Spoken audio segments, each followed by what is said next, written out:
नमस्कार दर्शक बंधु मु खितेंद्र आपण मानक पाई आसी आज एक मो निज हाथ लेखा कविता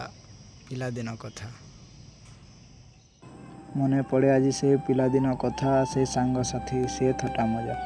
मार ममता बापा राग खोजु अच्छी मन से पिलादिन। जन्म मामू देखाई खुआउथिले मते, किड़े स्नेह आदरे रखिथिले मते, बरसा सहित खेलुथिली खेल, माँ आणे हाथ धरी मोर, कादुअरे सरसर देहटी मोर, माँ पोषुथांती बारंबार, बरसारे भिजी हेब जेबे ज्वर, बापा नहीं जीवे डाक्टर घर, डाक्टर बाबूंक देखि मु छुंची, थर थर होई बुझी जाए मो आखि,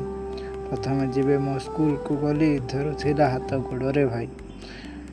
शिक्षकों को देखी मोर धैर्य जे नाही, कण करी किपरि करी बाट जे नाही, नुआ सांग पाई हेली मु खुशी, घर कथा मोर मनरे नाही, प्रकृत बंधु से अटई मोर विपदे आपदे आशय काम, जानी नथिली एमिति दिन आसीबो, से सांग को छाड़ी चलिबाकु हेबो, कुआड़े गला से अभुला दिन, भारी मन पड़े से पिला दिन, समय मूल्य जानिली आज, समय हजी गला से दिन रे भाई, मन पड़े आज से पिलादिन कथा, से सांग साथी से थटा मजा, मन पड़े आज से पिलादिन कथा, से सांग साथी से थटा मजा।